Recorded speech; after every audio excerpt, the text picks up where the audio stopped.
Hey everybody, Coyote Jim here. What you're about to watch is the first video in a series of DIY restoration on this 56 Oldsmobile. In it you are going to hear me refer to the Jacked Up Garage or Jimmy's Jacked Up Garage. That was another channel that I had started and was going to put all these videos on there, but instead I'm just going to leave them on this channel and let the subscribers to this channel, who I think are used to seeing the Ford project, enjoy the Oldsmobile project as well. That's the reason for that. Sit back and enjoy. If you got suggestions or recommendations, let me know. The first few videos, obviously the quality's not great, the sound's not great, the editing's not great at all. I'll get better with time. Just enjoy the content. Like, subscribe, leave me comments. Let me know what you think we should do, and hope you enjoy. And it's probably going to take a while, so sit back, relax, enjoy, and I'll see you again soon. Okay guys, what we have is a quick straight off the trailer walk around. Didn't record any narration when I was doing this. Basically we just backed it off the trailer, and I just wanted to take a quick walk around and give you a quick look at what it looked like when I bought it, with a couple of exceptions. As you can see, the wheels and tires there, they're not original. I bought those at Pick Apart and brought them along. The tires that were on it were flat, and so we just swapped them out so we could pull it up on the trailer. And you also see there in this shot, the back right corner is cleaned off a little bit, and I started to do that and thought, let me just take a quick walk around of it dirty.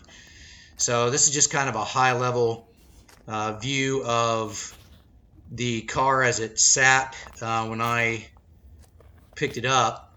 Drove all the way to northern Indiana for it, and picked it up for $300. So I got it for next to nothing. The biggest cost was the time and the effort it took to get up there and get it on the trailer and get it home. But we'll take a closer look at it in the next video, and I've done some narration on that, and just kind of give you a more of an idea of what the little problems are and the big problems are.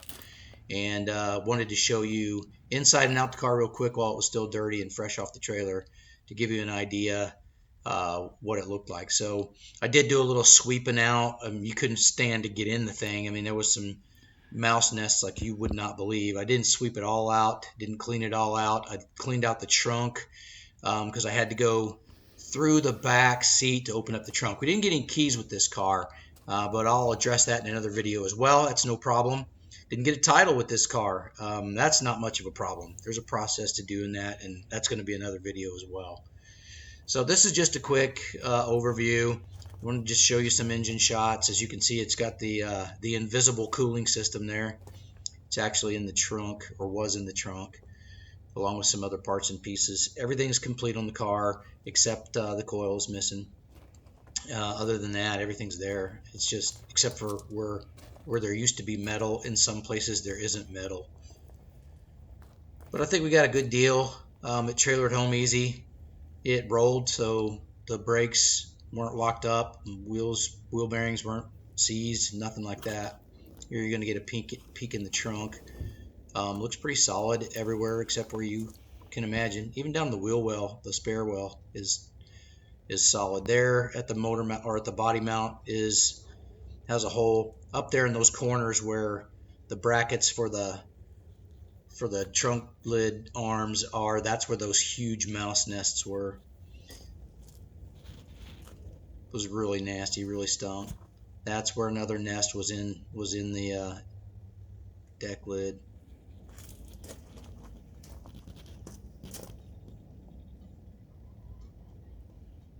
I think we get a little shot here of the brake light, or the backup light, where it would be. There's a little ding there. That's going to be a little fun one to pull that crease out. That side's okay.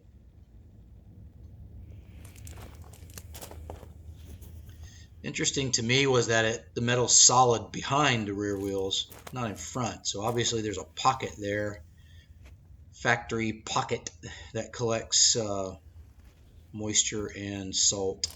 Same thing here. We got a hole right here on this side and the same thing on the other side, right there in the quarter panel. And it looks inside there like some filler, or not filler, but dum-dum, whatever you want to call it, seam sealer. And I think it held water and rusted that out. Nice crisp door shutting.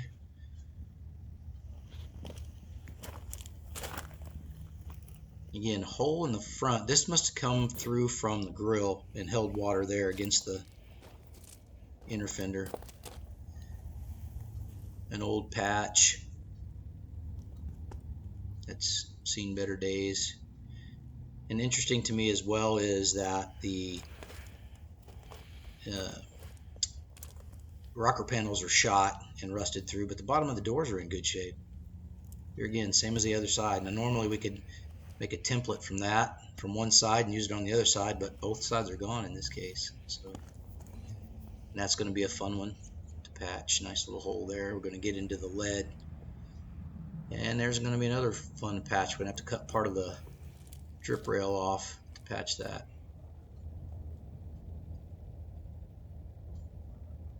And there you have it, guys. That's it. That's a dirty walk around. And the next one, next video, you'll see more of a cleaned up walk around, and we'll get into what the individual things we're going to do, how we're going to go about this restoration, and the steps along the way. And so I'm going to get that video up ASAP. So thanks for watching, and we'll see you next time.